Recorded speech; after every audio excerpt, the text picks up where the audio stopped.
Hello again everyone and welcome back to the Underground. These days it seems like information is flowing in every direction all at once, and most of it seems like it's fake, right? As we move into more of a 5th generation warfare battle space and as the power of AI becomes even more of a concern, a lot of average people out there are going to have to take an interest in determining what's real versus what's fake. And this has become a lot harder to do as the information sources have become more widespread. Making sense of the world around us today is very tiring and exhausting work. So much so that I really wouldn't fault anyone for thinking that everything is fake and it's all just a lie, right? So clearly the average person has their work cut out for them if they want to separate what's real from what's fake. Obviously, this is a very huge topic. But today, we're going to kick off what is, I think, going to be quite a long series on defeating deception, separating the real from the fake. I have really struggled to figure out how to best convey this topic, so rather than bite off more than we can chew, today I think I'll start with source reliability. Source reliability, or the source reliability matrix, is really a way of grading HUMINT sources. We have to understand how the grading process works before we can get more into how to develop more HUMINT intelligence sources. So, right up front, what is HUMINT? Human intelligence is intelligence that is derived from human sources. So, this is a pretty big field of study, as we can see. HUMINT, or human intelligence, is also the oldest intelligence discipline, going back thousands of years to the biblical times, right? Where we have spies and deception and espionage being conducted even before the United States was a thing. Today, we have many things that we can talk about in the field of HUMINT and many lessons learned along the way, but one good place to start, a little tiny nugget of information to start with, is the source reliability matrix. And here's what this is. It's very simple. It's a 2-part system comprised of a letter rating and a number rating. When put together, these give us the reliability for a particular human source. As you might imagine, HUMINT is a very subjective field, right? Whereas things like SIGINT and IMINT, these are objective things, right? A camera sensor, it doesn't lie. The analyst who interprets the photo may lie, but the camera sensor itself is going to tell the truth. It's going to give you that raw information. Well, with humans, we don't have that luxury. Humans are always going to be handicapped by the ability to see things through their lens, through their perspective. Everything from culture to language to motivations, these are all going to factor in to a human intelligence source. And spoiler alert, it turns out people lie kind of a lot. So a grading scale was developed in order to kind of rack and stack these intelligence sources and hopefully allow us to see which sources are better than others. So we have our 2 charts. We have the letter scale and we have the number scale.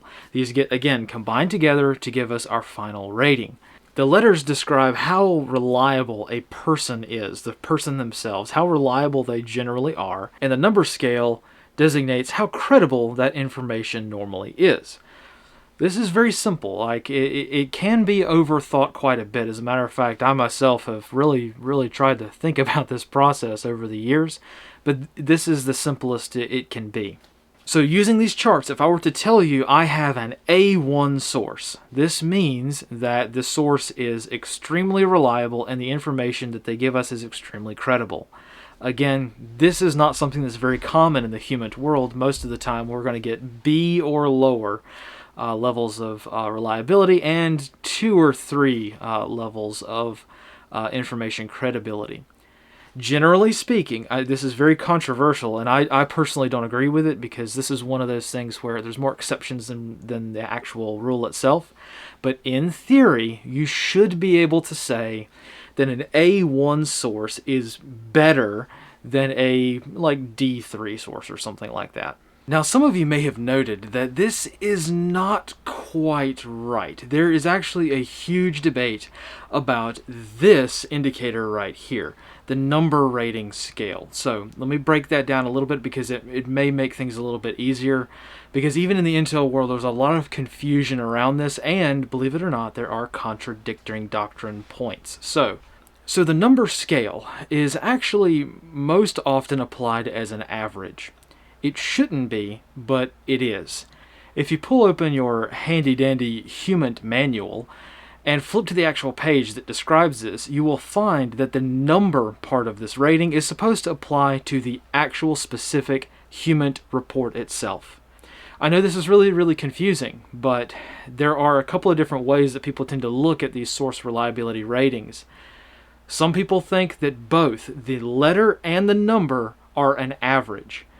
Doctrinally speaking, without question, the letter rating is an average, but the number side of the equation can actually be referred to a specific information report.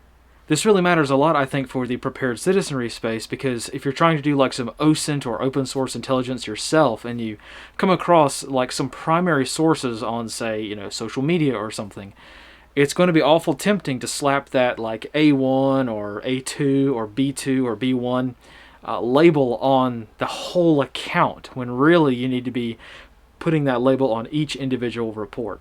Again, in the real intel world, as far as my own professional career kind of indicated, people don't tend to do this so much. You're going to see different like reports, like HUMINT reports that have different, ratings on them. Usually you're just going to get human intelligence reports where that human intelligence analyst is just going to rubber stamp that label on pretty much everything a source provides, right? Corroboration is a huge part of this as well, and we'll get to that in just a moment. But for right now, I wanted to point out the distinction between that number side of the chart, because that really is kind of a sticking point even in the professional community sometimes. And that's really it. One of the things, though, that you might realize, and the next question that you might want to answer is, okay, well, how do you give these sources these ratings? Seems pretty subjective for a system that's designed to be objective as possible, right? So we find that in the act of, squaring that circle, we find that there's a lot of problems with this system. Again, I can talk about this for many, many hours, but for now, this is how the system works. To answer the follow-on question of, okay, I understand the system, but how does this help me? How can I go through this and apply this? Because what most people are probably going to want to do is take this number system and apply it to like a journalist or an information source or like a Telegram channel or a Twitter feed, right? Someone's going to want to use this practically. Well, this is where it gets kind of challenging. The processes by which we assign these numbers and letters to a source is pretty wide-ranging. Now, it shouldn't be, but you also have to remember that we're having to deal with public information. And just to cut right to the chase, I know it's not the best way to teach it, but this is one of the more interesting research sources that I found on this topic, so let's talk about that now.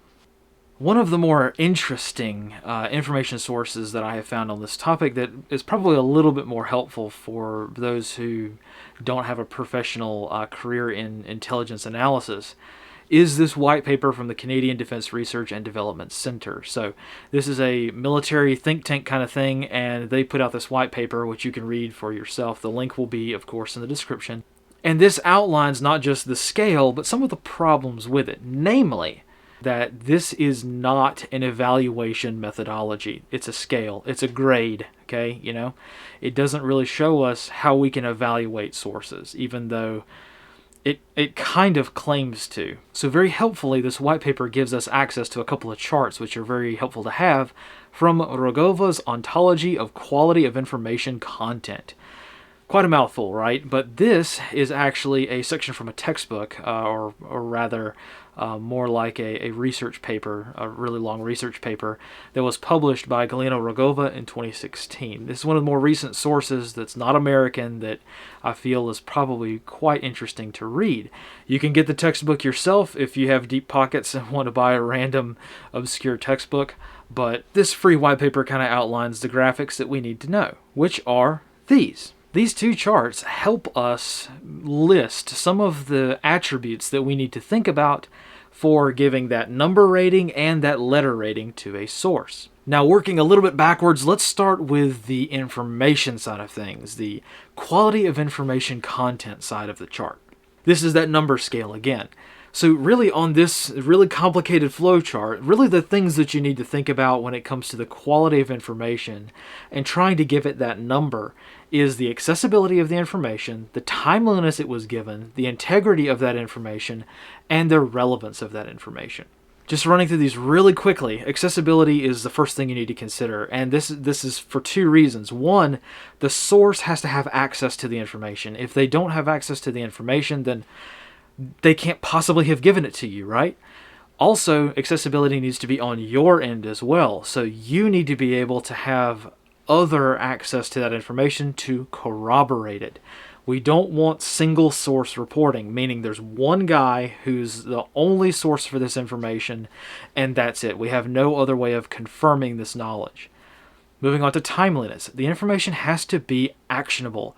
Intelligence that is given late is history. That's what it is. Intelligence that is not given in a timely fashion to be militarily effective is useless. It might as well be in the pages of a history book. Integrity, we'll come back to in a second, but relevance, the information has to be relevant, right? If they're giving you stacks and stacks and stacks of, binders of information that you don't need, then they're not really going to be a very useful source for you. Moving back to integrity, there's a couple of things you need to think about with that, because the integrity, as you can see from this flowchart, can be really, really in-depth. But I'll just focus on the first two boxes there. Uncertainty and imprecision. All human beings have a bit of uncertainty to whatever they're doing. So the information, when it comes to whether or not it's true, there's going to be a level of uncertainty no matter what. We get into a philosophical debate of what is truth really quickly, but really you have to make sure that that information that you're given is subject to a little bit of uncertainty, because if a source is too sure, if they are too certain about something, something's off, because there's always a level of uncertainty, right? Also, imprecision. This is probably a little bit more easily understandable by witness testimony. If you've got a crime that happened and you've got 10 witnesses to that crime, and you interview all 10 witnesses separately, and all 10 witnesses have exactly the same story, something is up. Something is up, because people never agree on details down to a very precise degree. So if there's a certain level of imprecision, like your source says, well, I don't know, or they're slightly inaccurate with something, then that's not necessarily an indicator of anything nefarious. It is an indicator of the imprecision factor. So something to think about as well. You don't want it to be too imprecise, because then you're just wasting your time, but you don't want it to also be too precise, because that's an indicator of some prior planning and maybe some deception being used against you. So in the interest of keeping things as short and sweet as possible, this is the information side of things. Moving on to the actual human side of things, we have to recall that human beings are subjective sources. They're not objective, usually.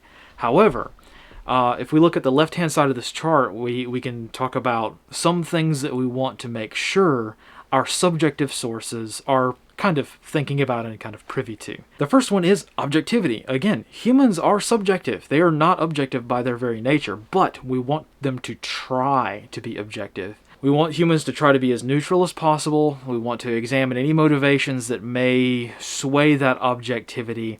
We also want to consider things like culture, heritage, even language barriers, which may bring in an element of subjectivity when we're trying to be as objective as possible and get just the raw data so that we can figure out what's going on. We don't want our sources making up the story for us. We want to figure out the story for ourselves. So getting a source who is objective and just giving the raw facts, just the facts, ma'am, that's what we want. To do this, to kind of help this out, this really helps objectivity, is if a person or a source has a level of expertise that allows them to understand the information they are conveying. Think about it like this. If you put a soldier on top of a hill and tell them, look through these binoculars and tell me all the tanks you see, they're probably going to give you a salute report or a SALT report or some form or fashion, right? Some professional doctrinal product. But, even just me personally, I get a lot of emails all the time of people saying, oh my gosh, 2 helicopters flew over my house today. And then I asked them, well, what kind of helicopters were they? and they say, I don't know, I don't know how to identify helicopters. Well, I can't really do anything with that because it could be a news crew, it could be a crop duster, it could be a firefighting helicopter, or it could be a Black Hawk. There's nothing that I can do with that. So having a level of expertise to understand the information you're trying to convey, this is going to be very important for a source. This also helps us determine the next one, which is truthfulness. How likely is that source to be very truthful? Are they motivated to lie to us based on any of the prior identified factors? Very important to consider, right? Again, this is one of those things where it's like, well, we're trying, this whole process is to determine truthfulness, it can't be a part of the process too. So we'll just move on from that one and move on to reputation, which I think is more accurate, which is, does this person have a good reputation or a poor reputation? When it comes to reputation, it's not simply about the reputation of the information they've provided, but it also could apply to their reputation within their institution. Are they well known, well liked? Are they likely to be given further access to more information further on because they're just known for being a good worker, and because they're known for being a good worker, they can give more information because they're given more access? Do you see how this snowballs into potentially more important HUMINT disciplines as we move along? But for now, keeping things simple, the reputation of the source is important to consider. Finally, confidence. This kind of goes back to the level of expertise, but how confident is the source in their own information? We see this an awful lot in the civil space, even if we don't realize it, because a lot of times we get reports from people who don't believe what their own eyes saw, right? They're just reporting something, but because they don't believe what they saw, they may ignore it, Like a lot of this comes into play with things like UFOs and, Bigfoot and some of these larger, more theoretical things, right? You could literally have, a team, sitting on a mountain in Afghanistan and listening to the local lore, right, of all the magical creatures that inhabit the Hindu Kush mountains. And if you're a soldier sitting on top of a hilltop and you see some weird stuff at night, some being or craft or something like that, you may not be inclined to tell your S2 shop about it because you think you might have seen something that was just way too weird. When in essence, I may be sitting on a report that says, oh, the Russians are using some new technology across the way there, and I'm not going to tell you because you're going into the field, and you might get captured. So something like that. Your source needs to have confidence in their abilities and their means to convey information to you. So, wrapping things up, I know this is a lot of information to take in, but this is a very large topic, and this is the easiest way that I found to talk about it. I've recorded this at least 5 times now.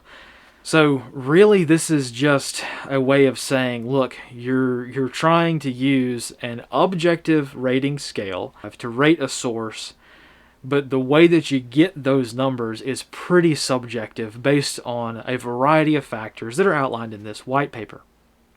There are other sources. Fear not, all the HUMINT guys out there saying you left some stuff out. Don't worry. I'm going to be covering a lot more of this in the future. This is just a good way for the average Western population to kind of understand the basics of the grading scale, so we can talk about more complicated stuff later. Now, again, just as a caveat, I want to make everyone very, very, very aware that this system isn't the greatest.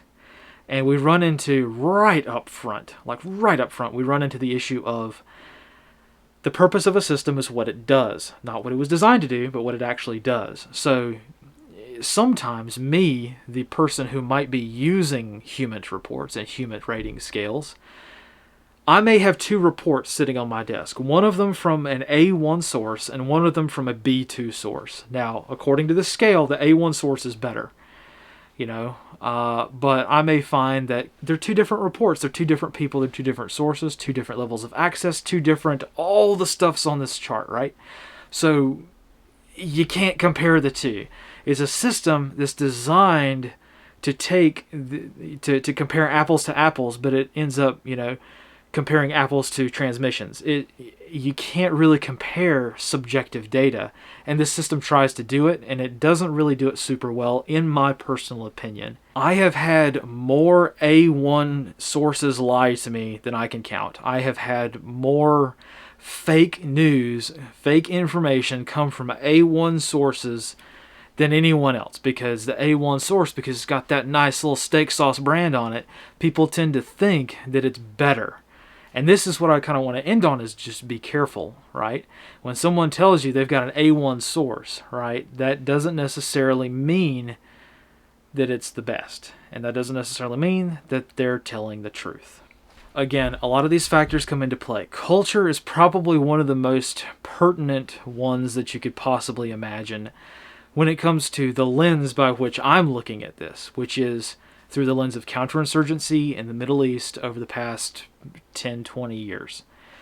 That's my perspective, and as I saw it, working in that career field for a few years, I did not really see any good HUMINT at all. Now, I'm sure the HUMINT guys would disagree, but personally, I think that a lot of us tended to forget that if you are an American stationed militarily in a Middle Eastern country, the people in that country are not going to want to tell you the truth. It's a cultural thing. It's sometimes it's a language thing, but mostly cultural reasons, I think. So that's just something to consider. HUMINT in Eastern Europe, I'm sure, is quite different. HUMINT in Western Europe, quite different. South America, very different, right? But as I saw it, HUMINT in the Middle East, we should not be using that at all. And this is something to consider, because that same kind of effect applies here in the United States as well. But enough ranting on that. I just wanted to show everyone the source scale, some things to think about if you're trying to rate your own HUMINT sources, and kind of apply this logic to this new journalist you just found out about, or this new Twitter news source, or this new Telegram channel. If you're trying to figure out things, this might be a good way to think about. Very good way to start. But again, there's a lot more to it, so we'll talk more about that at a later date.